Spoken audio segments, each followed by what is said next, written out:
क्या abstract class के अंदर में कंस्ट्रक्टर हो सकता है? एक से अधिक कंस्ट्रक्टर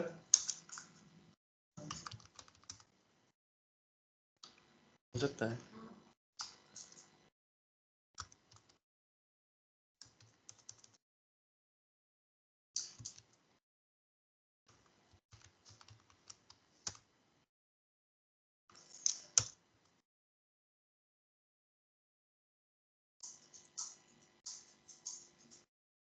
क्या एब्स्ट्रैक्ट क्लास का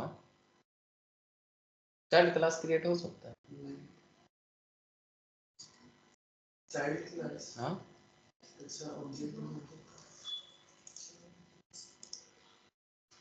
रचिता, एब्स्ट्रैक्ट क्लास का चाइल्ड क्लास क्रिएट हो सकता है? हो सकता है, कंफर्म बताओ। हाँ, कंफर्म हो, कंफर्म बोलो ना, हो सकता है या नहीं? बिना चाइल्ड का तो कोई काम का ही नहीं था वो। एब्स्ट्रैक्ट क्लास बिना चाइल्ड का क्या काम करे? ऑब्जेक्ट तो उसका क्रिएट हो नहीं सकता था, चाइल्ड इम्प्लीमेंटेशन प्रोवाइड करता था तो काम था कुछ। फिर उसके बाद इंटरफेस पढ़े थे, डिफिनेशन बता सकते हो कोई?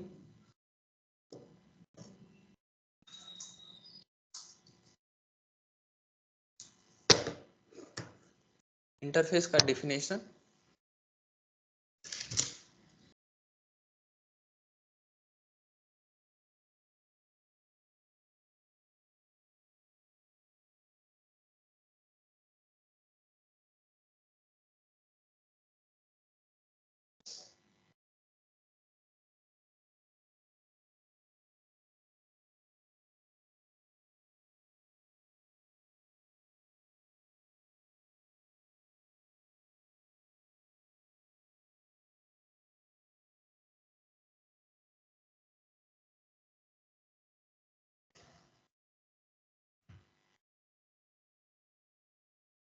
ऐसा रिस्पॉन्स सेट ऑफ बिहेवियर, अगर हम मतलब ऐसे कॉमन बिहेवियर चाहते हैं हम क्लासेस में, इंटरफेस हम का डिफिनेशन पूछ रहे हैं। Pure abstract class is called a interface. Okay, interface declare कैसे करते हैं? इंटरफेस हमें बनानी है, यहाँ पे कैसे बनाएंगे? इंटरफेस कीवर्ड, इंटरफेस बनाए सपोज करो आई नाम से। ओके, हो गया, एक इंटरफेस बन गया, स्क्रीन शेयर है ना, एक इंटरफेस बन गया। क्या इसके अंदर में हम वेरिएबल बना सकते हैं?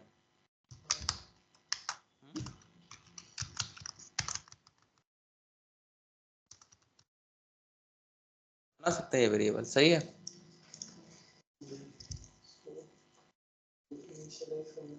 वेरिएबल सही नहीं है? इंटरफेस के अंदर वेरिएबल होता है ना, ऐसे ही तो बनाते थे, गलत है ये? स्टैटिक होता है ना बाय डिफॉल्ट, तो हमें स्टैटिक लिखना है यहाँ, इनिशियलाइज करना पड़ेगा, जरूरी है।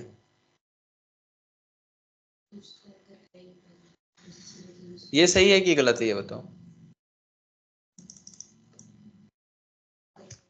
गलत है तो क्या करे तो ठीक होगा? स्टैटिक लिखना जरूरी है? तो नहीं लिखे तो गलत कैसे हो गया? इनिशियलाइज करना जरूरी है?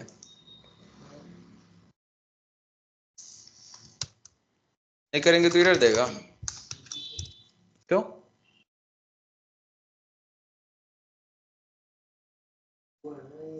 फाइनल, फाइनल भी था। इसके अंदर में कंस्ट्रक्टर बना सकते हैं क्या? नहीं बना सकते, पक्का कंफर्म हो? चलो बहुत अच्छा, अगर कंफर्म हो तो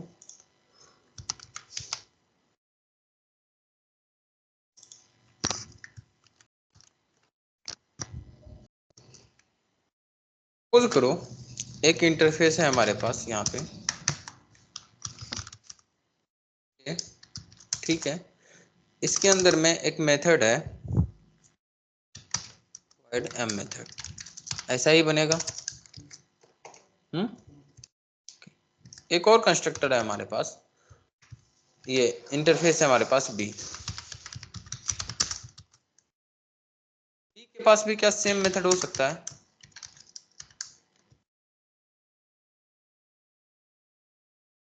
ऐसा दो इंटरफेस हम बना सकते हैं, कोई दिक्कत होगा किसी को? नहीं होगा, जितने मन उतने इंटरफेस बना सकते हैं। और हम ये बताए थे कि अगर इसको यूज करना चाहते हैं तो इसका कोई चाइल्ड क्लास हमें क्रिएट करना होगा। तो सपोज करते हैं कि एक चाइल्ड क्लास हम यहाँ पे क्रिएट कर रहे हैं। क्या कर रहे हैं? चाइल्ड क्लास क्रिएट कर रहे हैं।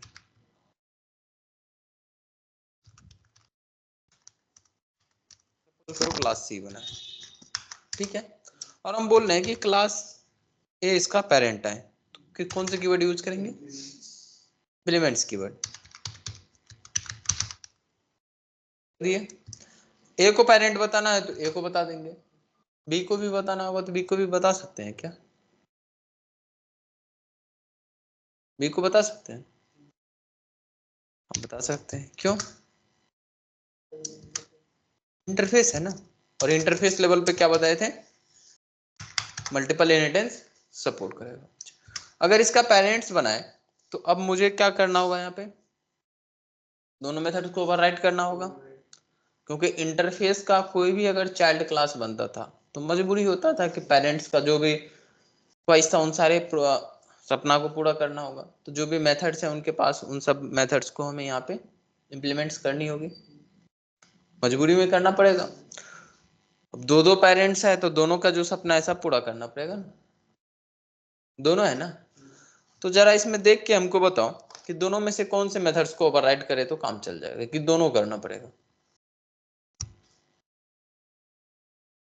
कितने मेथड को ओवरराइड करना पड़ेगा, कौन सा? नहीं समझ आ रहा है? सपोज करो तुम्हारे मम्मी का भी ख्वाहिश था तुम इंजीनियर बनो, तुम्हारे पिताजी का भी ख्वाहिश था इंजीनियर बनो, तो तुम 2 बार इंजीनियरिंग का डिग्री लिया होगा? नहीं लिया? कितना बार लिया? एक ही बार। दोनों का ख्वाहिश पूरा हो गया क्या? तो ठीक है, ऐसे ही सी के दो दो पेरेंट्स है, कौन कौन? ए और बी, और दोनों का ख्वाहिश था क्या? इस एम मेथड्स को ओवरराइट करें। तो दोनों मेथड्स को एक ही बार ओवरराइट कर देंगे तो दोनों का काम हो जाएगा, हो जानी चाहिए बिल्कुल। तो हम क्या करते हैं, इस एम मेथड्स को ओवरराइट कर देते हैं। अच्छा ध्यान देना, यहाँ पे हमको पब्लिक भी लिखना पड़ेगा।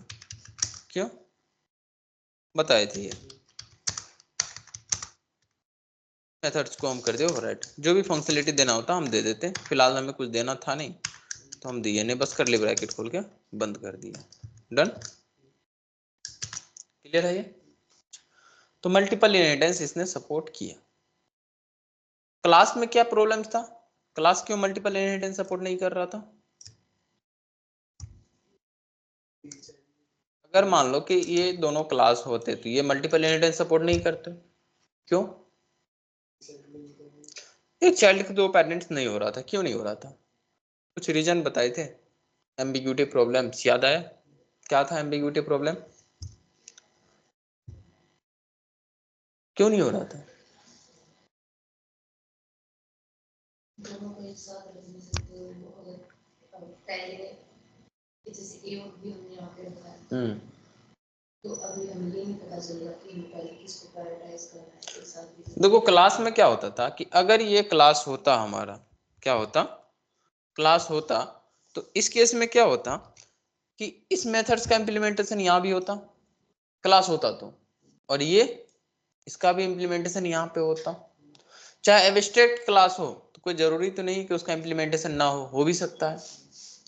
तो एब्स्ट्रैक्ट क्लास हो या क्लास हो, अगर मेथड है उसके अंदर में तो इंप्लीमेंटेशन हो सकता है।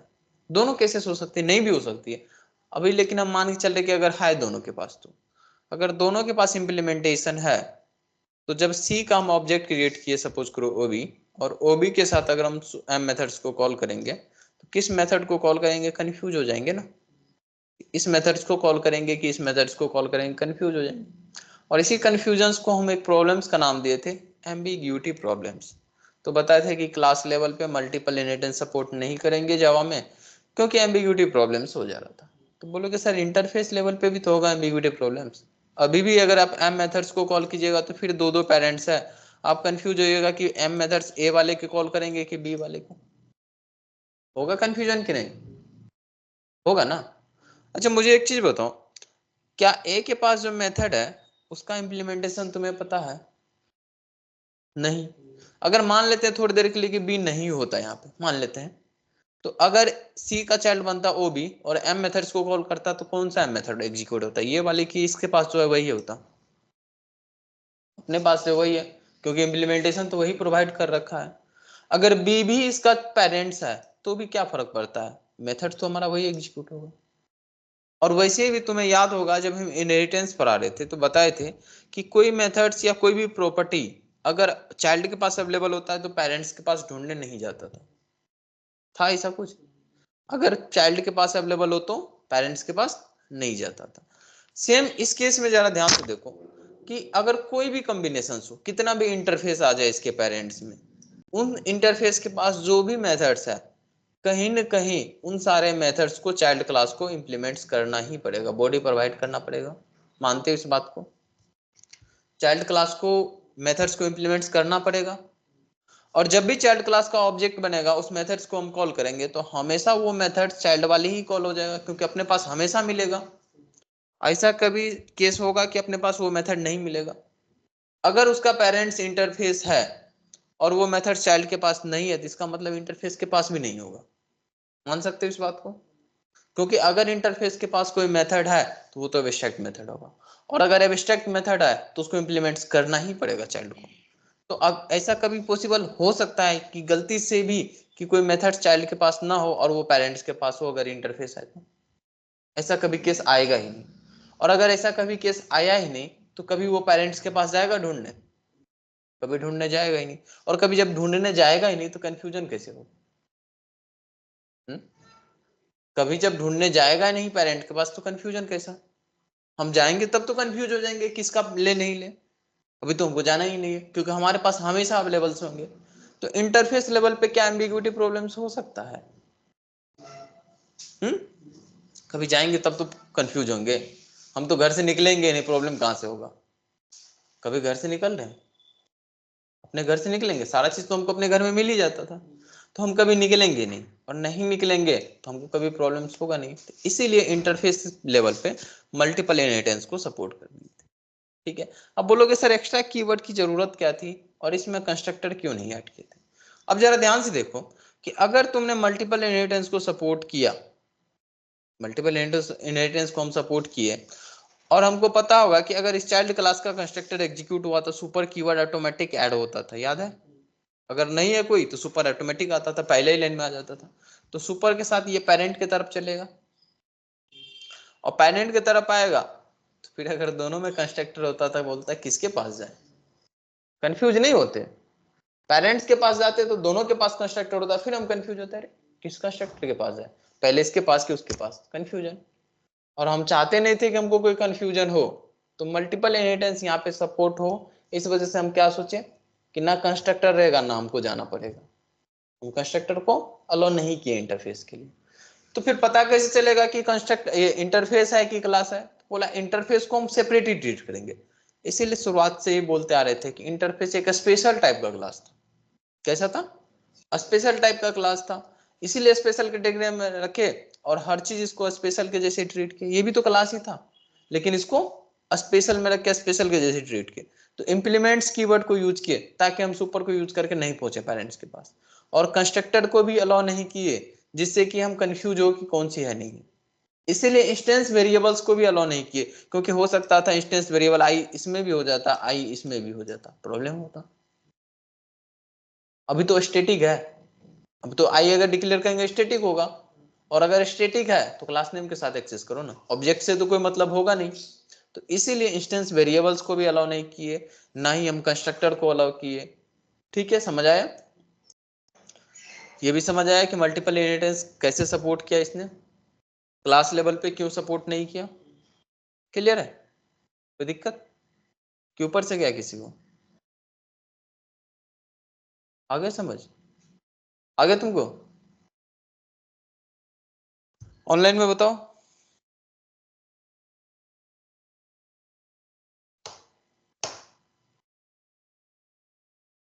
तुमसे ही पूछ रहे हैं।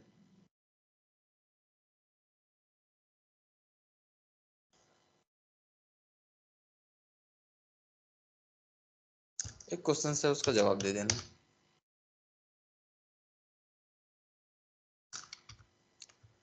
सपोज करते हैं कि एक इंटरफेस है हमारे पास,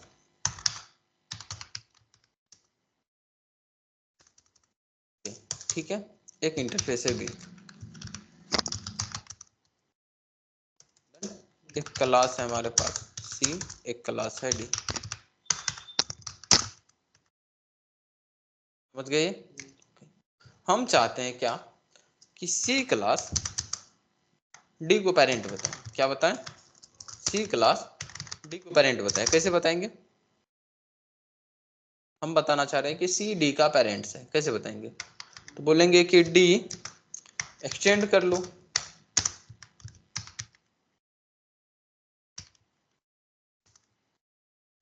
तो सी डी का पेरेंट हो जाएगा। ओके। मतलब अगर किसी क्लास को किसी दूसरे क्लास को पेरेंट बताना होता है तो हम कौन सा कीवर्ड यूज करते हैं? Extend keyword. मानते हो इसको? कंफर्म? कोई डाउट तो नहीं? अच्छा, ऐसा हो कि सपोज करो हम बताना चाहते हैं कि सी का पेरेंट ए है, तो क्या करेंगे यहाँ पे? सी एक्सटेंड ए, तो इंप्लीमेंट्स कीवर्ड ना। क्यों?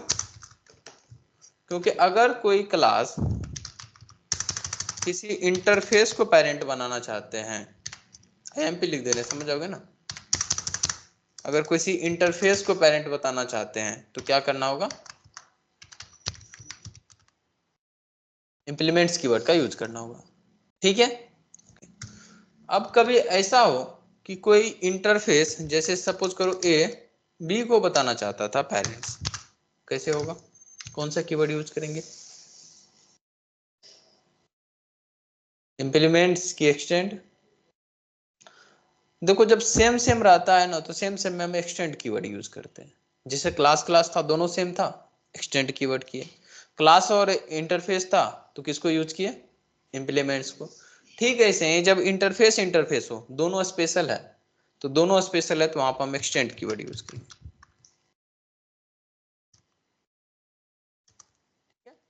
मतलब ये हुआ कि अगर कोई इंटरफेस किसी दूसरे इंटरफेस को पेरेंट्स बताना चाहता है तो कैसे बताएगा? एक्सटेंड कीवर्ड के साथ। डन। तो पांचवा भी देख ही लेते हैं। अब पांचवा क्या है? ये चौथा, अगर सपोज करो इंटरफेस ए बताना चाहता है कि सी मेरा पेरेंट है, तो कैसे बताएंगे? मतलब कि इस तरफ होगा हमारा इंटरफेस और इस तरफ होगा क्लास, तो कैसे बताएंगे किसी इंटरफेस को कि उसका पेरेंट कोई क्लास है? कौन सा कीवर्ड बताओ? Implements keyword. क्यों? अच्छा, यहाँ पे हम बेवकूफी कर रहे हैं कुछ, थोड़ा सा ध्यान से देखना। क्लास के पास जो भी मेथड्स होंगे उन सबका इंप्लीमेंटेशन होगा, गारंटी देता हूँ। इसका ऑब्जेक्ट क्रिएट हो सकता है, यूज कर सकते हैं सब चीज। किसी इंटरफेस का ऑब्जेक्ट क्रिएट हो सकता है? नहीं होगा ऑब्जेक्ट क्रिएट, इंप्लीमेंटेशन पता नहीं उसका। अगर ये बताएं एक ही मेरा पेरेंट्स क्लास है, तो हम कर क्या रहे हैं यहाँ पे? बाय डिफॉल्ट जो भी मैं पेरेंट्स के पास प्रॉपर्टी होता है वो चाइल्ड को मिल जाता था, और चाइल्ड यहाँ पे इंटरफेस है, और अगर पेरेंट हमारा क्लास है तो क्लास के पास जो मेथड्स के पास जो इम्प्लीमेंटेशन है वो इम्प्लीमेंटेशन बाय डिफॉल्ट चाइल्ड को मिलेगा। तो इंटरफेस के पास वो इम्प्लीमेंटेशन पहुंच कैसे गया? नहीं होना चाहिए था, नहीं होना चाहिए था ना, क्योंकि वो इम्प्लीमेंटेशन तो क्लास लेवल तक ठीक था। कहना ये चाह रहे हैं कि अगर हमारे पास सपोज एम मेथड था, उसके अंदर में जो बॉडी होगा वो तो क्लास के अंदर में होगा। अगर इसका कोई चाइल्ड बनता है, सपोज सी क्लास इसका चाइल्ड है, तो उस सी के अंदर में भी तो ये मेथड पहुंच गया, यूज कर सकते थे। लेकिन सपोज करो कि ये अगर किसी इंटरफेस का पेरेंट होता तो इंटरफेस के अंदर में भी ये बॉडी पहुंचता, इनहेरिटेंस के थ्रू तो पहुंचता। ये हो सकता है? ये तो गड़बड़ हो जाएगा फिर। तो इसका मतलब ये हुआ कि ये जो कॉम्बिनेशन हम बना रहे हैं ये गलत है, नहीं होना चाहिए, नहीं होना चाहिए ना। तो जावा में इस टाइप का कोई कॉम्बिनेशन पॉसिबल नहीं है। कोई इंटरफेस किसी क्लास को पेरेंट्स नहीं बना सकता है, बना के क्या करेगा, गड़बड़ हो जाएगा, सारा चीज रूल्स रेगुलेशन सब खत्म हो जाएगा। नहीं समझ आ रहा है? तो क्या क्या अभी तुम समझे। अगर कोई एक क्लास है किसी दूसरे क्लास को पेरेंट बनाना चाहता है तो एक्सटेंड कीवर्ड है। अगर कोई क्लास किसी इंटरफेस को पेरेंट बनाना चाहता है तो इम्प्लीमेंट्स कीवर्ड है। कोई इंटरफेस किसी दूसरे इंटरफेस को पेरेंट बनाना चाहता है तो एक्सटेंड्स कीवर्ड है। लेकिन अगर कोई इंटरफेस किसी क्लास को पेरेंट बनाना चाहता है तो उसको मना करेंगे, ये तो नहीं हो सकता क्योंकि तुम स्पेशल टाइप के हो तो स्पेशली ट्रीट करना पड़ेगा। इंटरफेस स्पेशल है ना, तो स्पेशल जैसे ट्रीट भी तो करना होगा। ठीक है, समझ आया, याद रहेगा ये।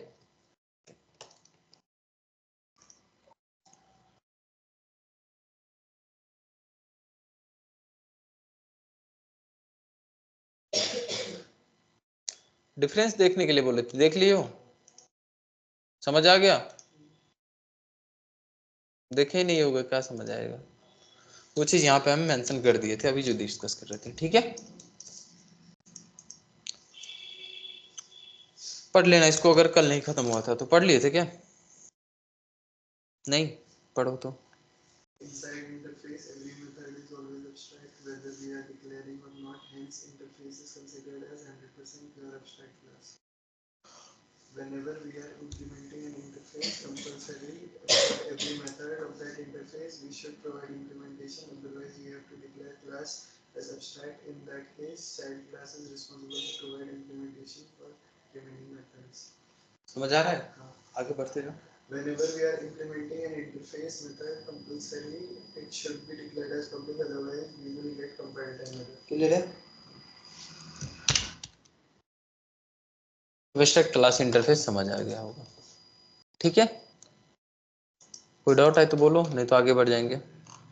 यूजेज इसका आगे होते रहेगा, बस जो कहानी बताएं वो कहानी तुमको याद रहेगा, तो आगे जब हम इसको डिक्लेयर करेंगे यूज करेंगे तो समझ आते जाएगा। कोर जावा तक में प्रॉब्लम्स ये है कि इतने सारे टॉपिक्स हैं, उन सारे टॉपिक्स को हम बस पढ़ते जाते हैं, और जब कोर जावा खत्म होगा तो वो सारे टॉपिक्स लगभग क्लियर रहते हैं, फिर उस टॉपिक्स को यूज करते हैं। एडवांस में यूज हो गए, जो पीछे पढ़ रखेंगे वही सारे यूज होंगे।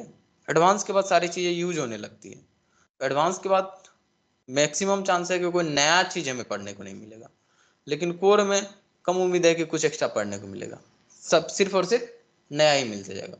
तो जो टॉपिक्स हम पढ़ते जाएंगे वो रिपीट होते जाएगा आगे, बट ट्राई करना कि जो स्टोरी है उस स्टोरी को ध्यान में रखे ताकि वो टॉपिक्स तुम्हारे क्लियर हो। आगे जब हम करेंगे तो पूछेंगे तो फंसना नहीं। ठीक है, रिविजन्स करते रहना है। इंटरफेस समझ आ गया। नेक्स्ट चैप्टर है हमारा एक्सेप्शन हैंडलिंग, उसको स्टार्ट करते हैं अब।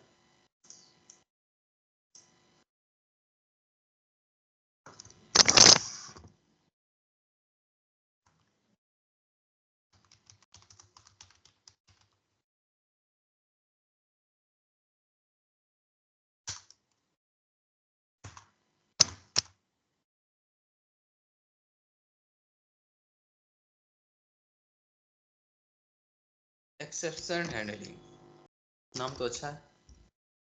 हर्षिता, एक्सेप्शन क्या होता है?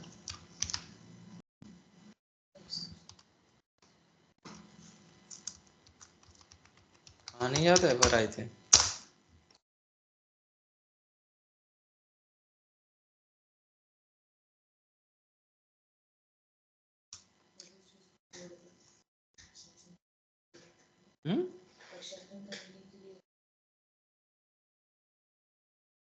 एक्सेप्शन, अपवाद वाली एक्सेप्शन की बात कर रहे? नहीं, वो वाली नहीं है, थोड़ा सा अलग है।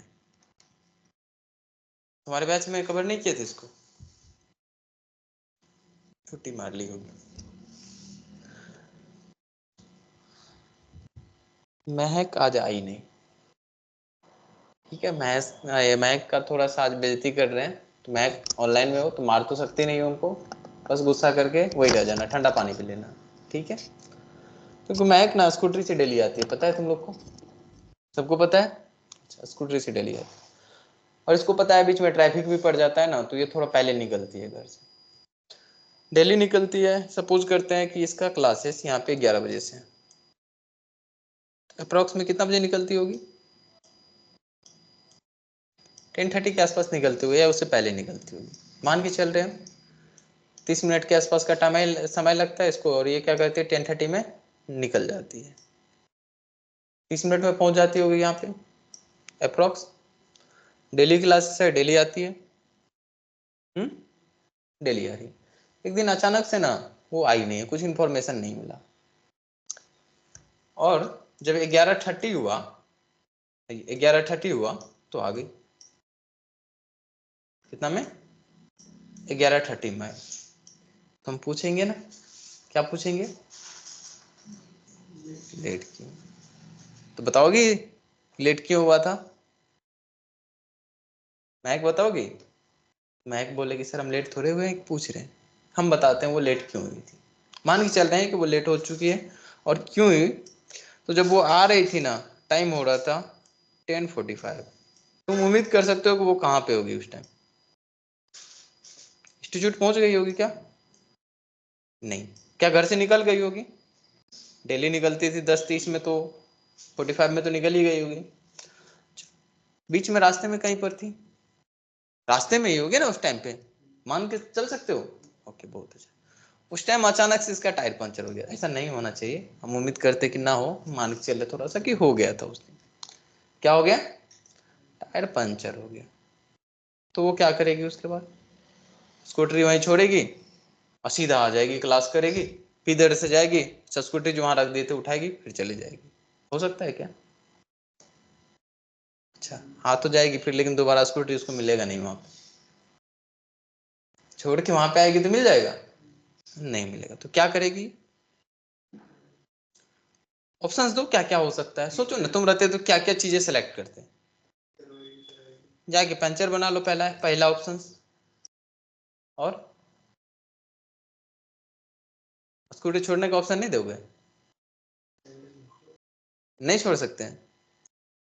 छोड़ सकते हैं। और गुड़गांव वाले इतने शरीफ है कि वो छोड़ देंगे वहीं पे, कि हाँ वो आएगी फिर दोबारा लेके जाएगी? रहने देंगे वहीं पे? हमें तो नहीं लगता है कि रहने देंगे। खैर वो ऑप्शन हम इसीलिए एलिमिनेट कर दे रहे हैं। तो कौन सा ऑप्शन सेलेक्ट कर रही है? पंचर बनाने। जब पंचर बनाने में टाइम लगेगा कि नहीं लगेगा? पहली बात तो दुकान ढूंढ लो किधर है। चलो ढूंढ लिए, 5 मिनट लग गया। देन पंचर बनाने में कितना देर लगेगा? 10 मिनट। 10 मिनट तो एटलीस्ट लगेगा ना। टोटल कितने हो गए? 15 मिनट। ठीक है, 15 मिनट हो गया। फिर से रेडी होके आने में थोड़ा सा तो टाइम लगेगा, वहां से निकलने में। ऐसा तो नहीं होगा कि दुकानदार एकदम वेट ही कर रही थी, और वेट ही कर रहा था कि हाँ ये कब आएगी, इसका हम स्कूटरी का पंचर बनाएंगे। और भी तो हो सकता है कस्टमर उसके पास हो सकता है कि नहीं? बिल्कुल हो सकता है। टोटल इसको सारा चीज करने में इसको लग गया कितना देर? 30 मिनट।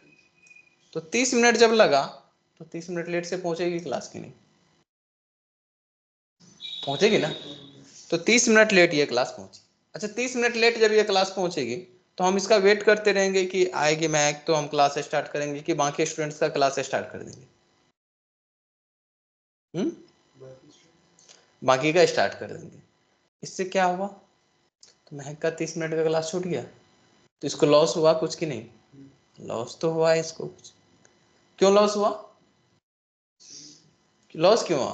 क्लास छोड़ी, लेकिन क्लास छोड़ी क्यों? टायर पंचर की वजह से। अच्छा, टायर पंचर को एक घटना बोल सकते हैं। घटना को अंग्रेजी में क्या बोलते हैं? इवेंट। तो हम ये बोल सकते हैं कि एक इवेंट ऐसा अकर हो गया। तो वैसे इवेंट से तुम लोग अच्छा मानते हो, शादी फंक्शंस को इवेंट बोलते हैं, खराब चीज को भी इवेंट ही बोलते हैं। तो एक ऐसा इवेंट घटा जिसकी वजह से क्या हुआ, ये जो नॉर्मली काम करती थी उसका नॉर्मल काम रुक गया था।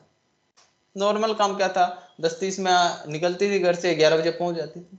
लेकिन उस बीच में क्या हुआ है कि एक ऐसा इवेंट घटा, और उस इवेंट की वजह से क्या हुआ, जो उसका नॉर्मल काम था, नॉर्मल काम जो था 10:30 में निकलना, 11 में पहुंचना, क्लासेस अटेंड करना, वो काम उसका रुका या नहीं रुका?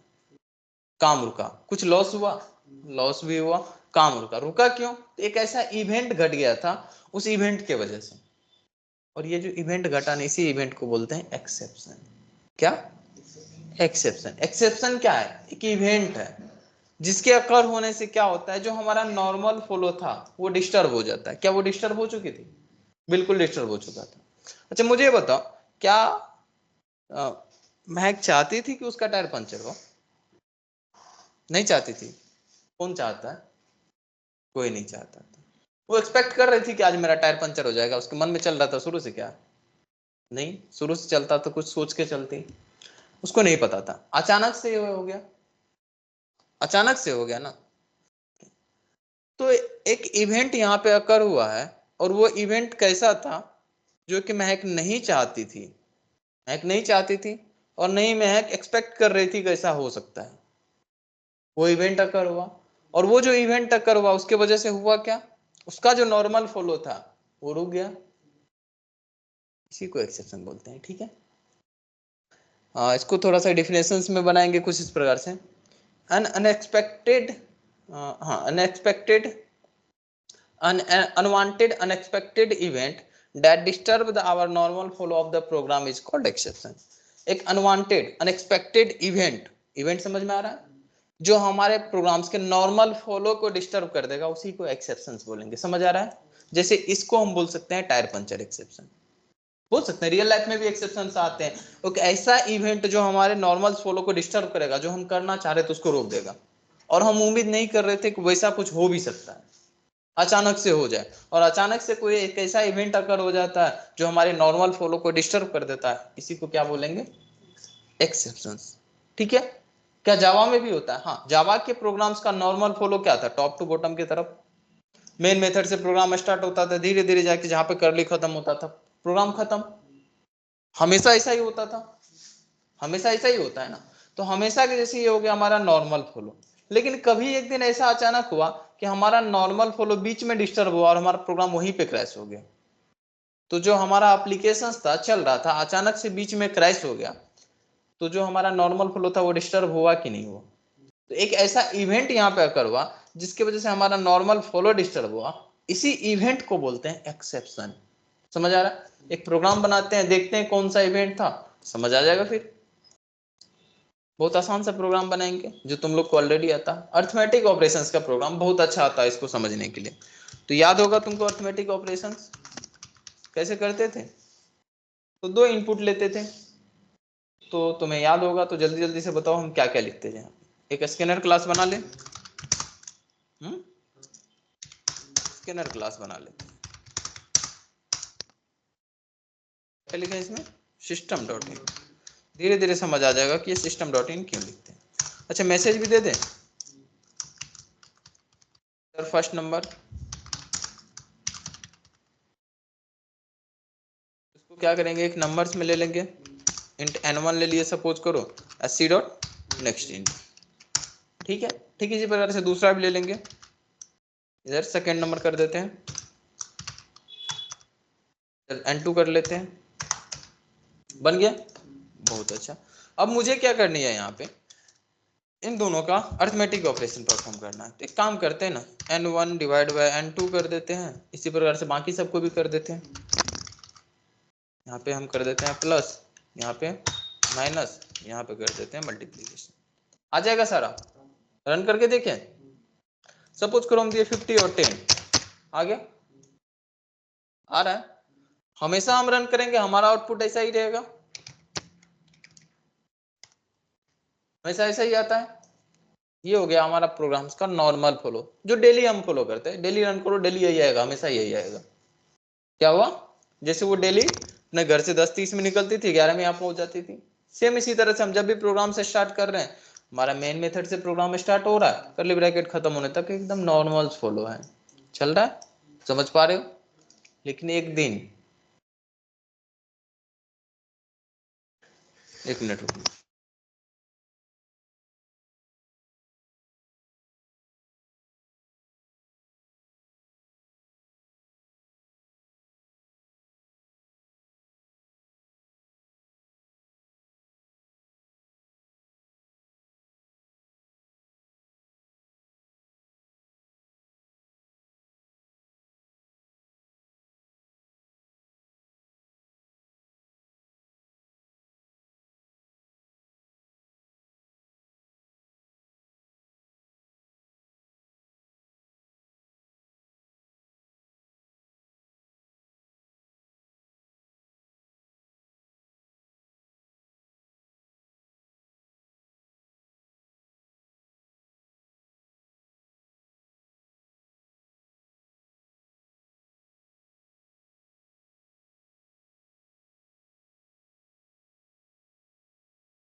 एक दिन, एक दिन।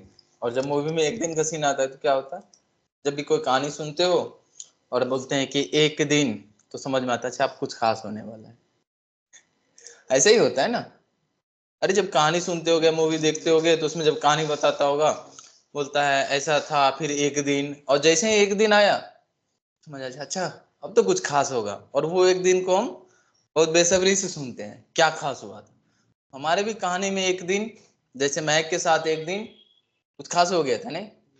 ऐसे ही एक दिन क्या हुआ, जब हम ये प्रोग्राम रन कर रहे थे ना, किसी और को दिया इनपुट देने के लिए, बोला अच्छा हमको मन कर रहा है क्या, पहला नंबर दिया, दूसरा नंबर दिया जीरो, क्या जीरो। और एक दिन जैसे ही उसने जीरो दिया, कुछ हो गया गड़बड़, हमारा प्रोग्राम वहीं पे रुक गया। जैसे ही जीरो उसको मिला वो रुका, और रुका, एक रेड बत्ती जला। अब ये रेड बत्ती क्या जला देखेंगे, बट ये जो रेड बत्ती जला और एक जो रुका हमारा, क्यों रुका बता सकते हो कोई? जैसे ही तुमने जीरो से डिवाइड करने लगा, तुरंत बोला अरे रे रे रे, रुक जाओ, ये नहीं हो सकता था। मानते हो इस बात को? नहीं हो सकता। एक ऐसा इवेंट अकर हुआ जिसने क्या किया, हमारा जो नॉर्मल फ्लो था, नॉर्मल फ्लो क्या था, डिवीजन, मल्टीप्लिकेशन, सब्ट्रैक्शन, ये सारे काम्स करने का, अर्थमेटिक ऑपरेशन करने दिया उसने? नहीं। आगे का जो भी लाइंस था वो एग्जीक्यूट हुआ? नहीं। जब मुझे बताओ, जीरो से डिवाइड करने में प्रॉब्लम था क्या, जोड़ने में भी प्रॉब्लम है? नहीं। जोड़ किसी भी नंबर में जीरो ऐड कर सकते हैं, कर सकते हैं, सब्ट्रैक्ट कर सकते हैं, मल्टीप्लाई कर सकते हैं। जब इन सब में प्रॉब्लम नहीं था तो होना चाहिए था ये। प्रॉब्लम किस में था? पहले वाला, तो पहला वाला नहीं होता।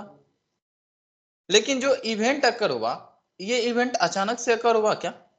हम एक्सपेक्ट कर रहे थे, हम चाहते थे कि नहीं वो जीरो एंटर करे और इवेंट ऐसा अकर हो जो हमारा प्रोग्राम बीच में ही रुक जाए? नहीं, हम तो ऐसा कुछ चाह ही नहीं रहे थे। हम चाह रहे थे हमारा नॉर्मल फॉलो के जैसे एग्जीक्यूट हो। लेकिन एक ऐसा इवेंट अकर हुआ जो हमारे प्रोग्राम्स के नॉर्मल फ्लो को डिस्टर्ब कर दिया, और उसी इवेंट को क्या बोलते हैं? एक्सेप्शन। ठीक है, ये सब क्या है समझ में आएगा धीरे धीरे। एक्सेप्शन समझ आया क्या होता है? क्लियर है? डिफिनेशन याद रहेगा? बताना कोई।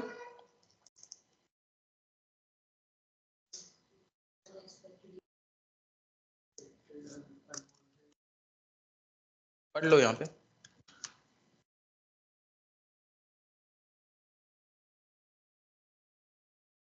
ठीक है, क्लियर। अच्छा, जब एक्सेप्शन अकर होगा तो क्या होता है? कुछ गड़बड़ हो जाता है। क्या होता है? हमारा फॉलो जो था वो एकदम से रुक जाता है।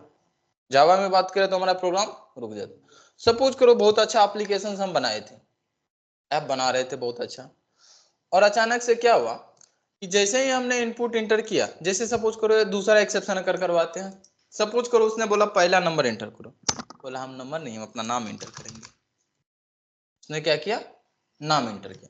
और जैसे ही नाम एंटर करेंगे हमारा प्रोग्राम आगे बढ़ेगा कि रुकेगा? वही बोलेगा अरे क्या आप डाल दिए, हम एक्सेप्ट कर रहे थे क्या?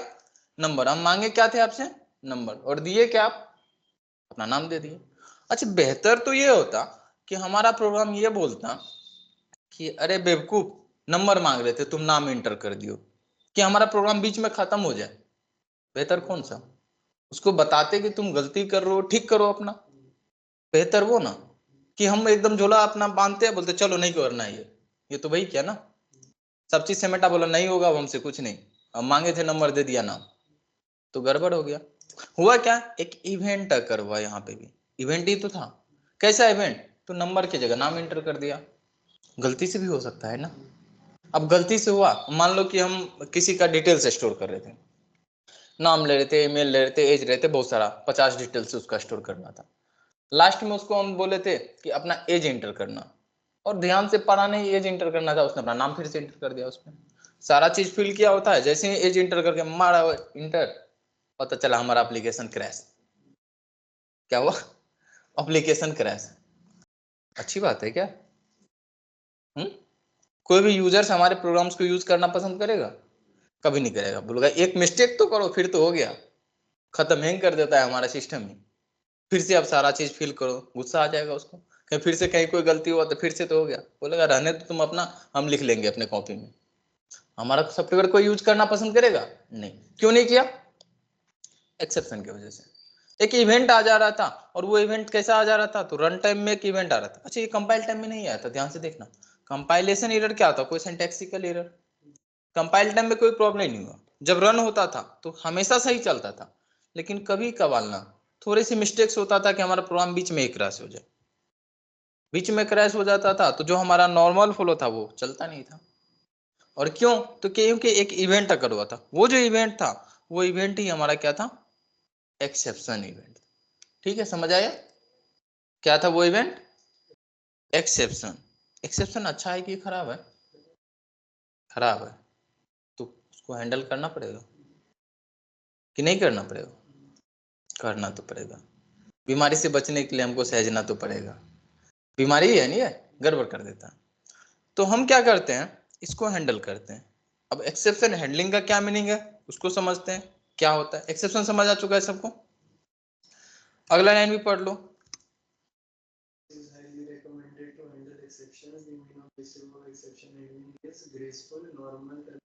देखो, ग्रेसफुल टर्मिनेशन का क्या मतलब होता है कि नॉर्मल टर्मिनेट हो, ऐसा ना हो कि बीच में ही खत्म हो जाए हमारा प्रोग्राम, आगे काम। या फिर अगर हमारा सपोज करो उसने नेम इंटर कर दिया था, तो हम आगे कंटिन्यू भी काम कर सकते हैं उस पर फिर से दोबारा इनपुट लेके। या नहीं तो हम ये काम कर सकते थे, उसको एक पॉपअप मैसेज दे देते या मैसेज दे देते कि अरे तुम नाम इंटर कर दिया है, हम तो इंटीजर नंबर मांगे थे कोई, बोल के हम पीछे हट सकते थे ना, कि बिना कुछ बताए खत्म करो प्रोग्राम निकल लो, फिर दिक्कतें होती। तो ऐसा हम नहीं चाहते थे। तो हम क्या चाह रहे हैं, जो हमारा प्रोग्राम हो नॉर्मल टर्मिनेशन हो। नॉर्मल टर्मिनेशन को ही हम ग्रेसफुल टर्मिनेशन बोलते हैं। तो इसके लिए हम क्या करेंगे, एक्सेप्शन को हैंडल करेंगे। अच्छा, एक्सेप्शन हैंडलिंग का मीनिंग क्या होता है जरा उसको समझो। फिर से आते हैं मैक वाले बात पे। मैक का टायर पंचर हो गया था, टाइमिंग पता है 10:45। उसमें हम तुमको पूछे कि वो क्या क्या कर सकती है वहां पे, अगर दिमाग लगाना चाहे तो तुम लोग बस एक ही ऑप्शन दिए, दूसरा तो चूज ही नहीं करने दिए। पहला ऑप्शन क्या दिए?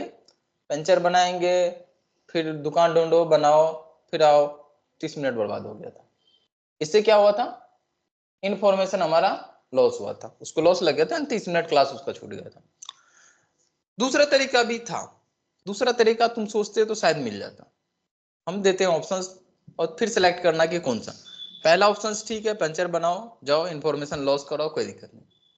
दूसरा तरीका है, अच्छा स्कूटरी वहां पे नहीं छोड़ सकते हैं क्योंकि हमको भरोसा नहीं है कि कौन उठा के लेके जाएगा।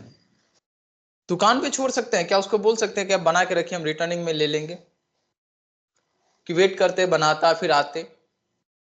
दोनों में से कौन बेहतर? दे देते हैं, हम ऑटो पकड़ के आ जाते एकदम, तब तक मैं बना के रखता। क्या उसमें भी हमारा इन्फॉर्मेशन लॉस होता? कैसे लॉस होता? लॉस होता, हम तो बनाने के लिए रुके ही नहीं। दोनों में से कौन सा तरीका बेहतर था? सेकेंड वाली। तो तुम किए क्या यहाँ पे? अल्टरनेटिव रास्ता सोचा। क्या किया? एक एक्सेप्शन अकर हुआ, एक इवेंट अकर हुआ था, जिसके वजह से क्या होना था, तुम्हारा जो नॉर्मल फॉलो था उस नॉर्मल फॉलो को डिस्टर्ब उसने कर दिया। तुम उस नॉर्मल फॉलो को कंटिन्यू करना चाहता था, इसके लिए क्या किया, कुछ अल्टरनेटिव रास्ता सोचा। ये अल्टरनेटिव ही हुआ ना कि हम स्कूटी छोड़ के ऑटो से निकल लिए आगे। अल्टरनेटिव सोचे, हम उसके साथ आगे नहीं बढ़े। क्यों नहीं बढ़े? क्योंकि वहां पे एक इवेंट अगर हो चुका था। ठीक ऐसे ही हम क्या चाहते हैं कि अपने पास जावा में जब एक्सेप्शन ना करो तो हम भी कुछ अल्टरनेटिव रास्ता सोचे। एक्सेप्शन हैंडलिंग का मतलब कभी ये नहीं होता कि बैठ के उसको ठीक करें, क्योंकि ठीक करने बैठे तो टाइम लगेगा, तो इन्फॉर्मेशन लॉस होगा। तो एक्सेप्शन हैंडलिंग का मतलब कभी नहीं होगा कि हम बैठ के उसको ठीक करें। टायर पंचर हुआ था तो बैठ के, अब ऐसा नहीं हो कि हम रिंच वगैरह रखे रहेंगे अपने बाइक के पीछे, या जब पंचर हुआ तो बैठे खोल के वहीं पे ठीक करने लगे, ऐसा नहीं होता है। एक्सेप्शन हैंडलिंग का मीनिंग क्या हुआ? अल्टरनेटिव रास्ता प्रोवाइड करना। ठीक है, अगले लाइन में पढ़ लो। Exception handling doesn't mean repairing an exception. We have to define an alternative way to continue the rest of the program normally. This way of defining alternative is nothing but exception handling. समझ आया? अच्छा, जरा अपने programmes को एक बार फिर से देखो। क्या हो रहा था कि जब यहाँ पे हम 0 एंटर किए थे तो डिवीजन नहीं होना चाहिए था, उसके बदले उसको कुछ मैसेज दे देता अल्टरनेटिवली, करे 0 एंटर कर दिया, डिविजिबल नहीं हो सकता है, जो मन होता वो कर लेता, कुछ कर लेता, लेकिन बाकी का काम कर देता। होना चाहिए। अब सपोज करो हम ये प्रोग्राम्स बना के किसी को दिए, उसने क्या किया, 0 एंटर किया, तो हमारा प्रोग्राम बीच में क्रैश हुआ, तो वो सेटिस्फाइड नहीं हुआ, हम बोलेंगे 0 एंटर किया क्यों था, तो गलत बात है ना। बोले हमारा मर्जी, हम कुछ भी एंटर करें, 0 एंटर नहीं किया और उसके पास वैलिड रीजन भी, तो ठीक है डिवीजन नहीं होता, एडिशन तो होता, तो मैं एडिशन दिखा देता हूँ, तुम्हारा प्रोग्राम तो कुछ दिखा ही नहीं रहा है, वहीं पे बोल दे रहा है ना नहीं होगा हमसे। तो हम क्या कर रहे हैं, अल्टरनेटिव रास्ता प्रोवाइड करेंगे, ठीक है। अल्टरनेटिव रास्ता का क्या मीनिंग हुआ, कुछ और उपाय, जैसे क्या होता है बस वगैरह में देखते होगे, या ट्रक वाले क्या करते हैं कि एक एक्स्ट्रा टायर रखते हैं, बस में, ट्रक्स में, ऑटो में, ये सब क्या करते हैं एक्स्ट्रा टायर रखते हैं, किस लिए, कि अगर कहीं पंचर हुआ तुरंत चेंज करेंगे आगे का रास्ता कंटिन्यू, कि वो ठीक करने लगता है, बैठ के वही पंचर बनाने लगता है, नहीं बना लेंगे बाद में, अभी का जो काम है वो काम चलने दो, काम नहीं रुकना चाहिए। क्या किया उसने, वो जो एक्स्ट्रा स्टेपनी उसको बोलते हैं, स्टेपनी जो रखा था वो क्या था, अल्टरनेटिव रास्ता था, अल्टरनेटिव था। क्यों रखा था अल्टरनेटिव, देखो टायर पंचर भले ही अचानक से हो जाए, टायर पंचर भले अचानक से हो जाए, लेकिन बस वाले को पता रहता है कि हो सकता है इन फ्यूचर।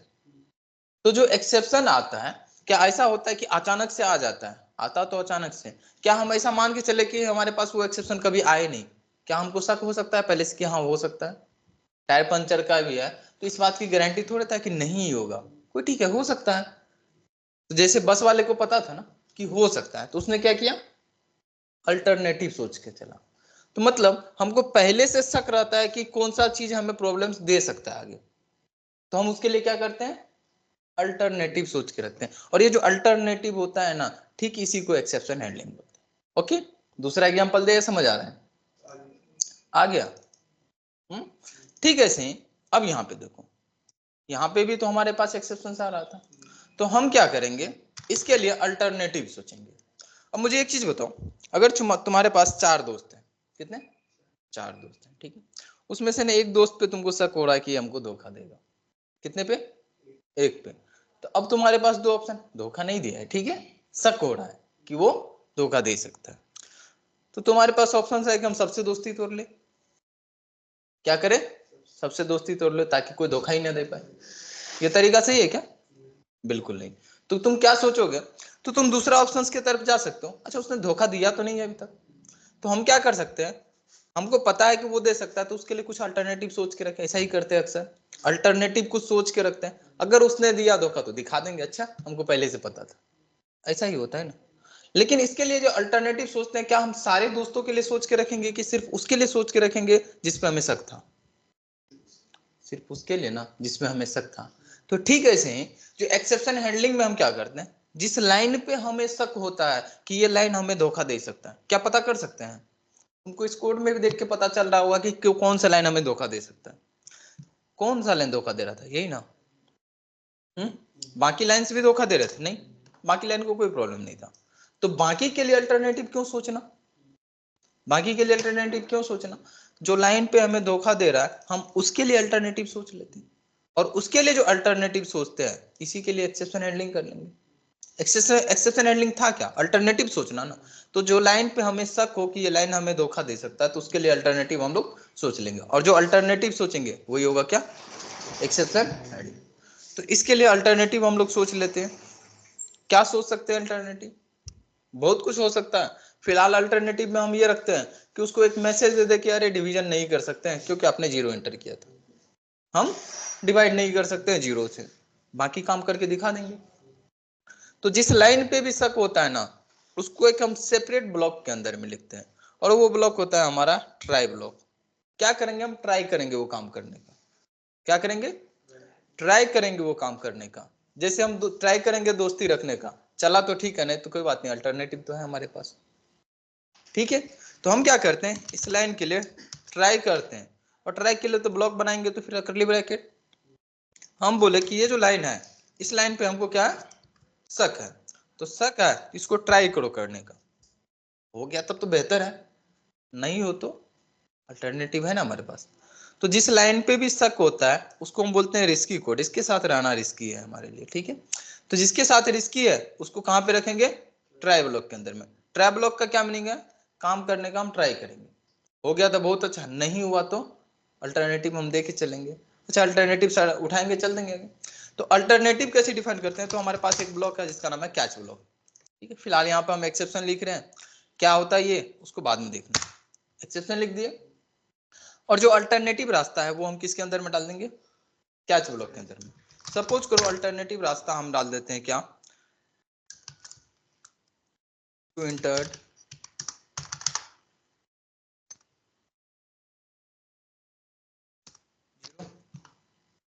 ठीक है, गलत है इंटर कर दे 0, या जो भी मैसेज देना चाहते थे दे देते। अब जरा रन करो, पहली बार एकदम हम वैलिड देते हैं, सब चीज सही है। तो इसने क्या किया, पहले ट्राई किया तो सक्सेसफुल रहा, इस बार कोई प्रॉब्लम नहीं हुआ, तो आगे का काम कंटिन्यू करेगा, कैच ब्लॉक में जाएगा क्या। अगर हम जिसके लिए अल्टरनेटिव रखे थे उससे कोई प्रॉब्लम हुआ नहीं तो अल्टरनेटिव क्यों उठाना, नहीं उठाएंगे। तो नॉर्मल से हमारा प्रोग्राम चला, ऐसे ही चलता था। लेकिन जब प्रॉब्लम हुआ तो हम तो अल्टरनेटिव पहले से सोच के रखे थे। जैसे स्टेपनी की बात की, तो अगर टायर पंचर ही नहीं हुआ तो स्टेपनी का क्या काम, यूज नहीं हुआ। लेकिन अगर पंचर हो गया तो है ना अल्टरनेटिव, उठा के लगा लो, क्या फर्क पड़ता है। तो अब इस बार हम लगाते हैं,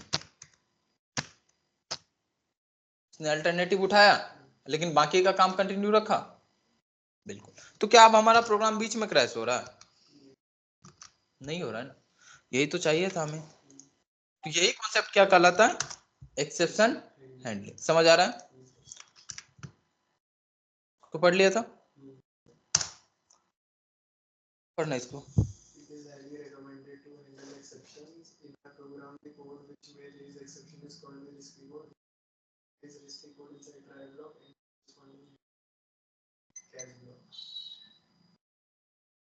आगे वाले सारे ब्लॉक खत्म हो गए, किसको नहीं समझ में आया ये,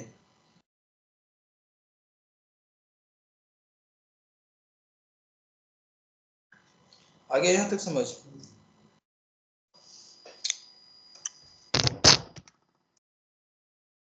चलो आज इतना ही रहेगा, आगे नेक्स्ट देखें।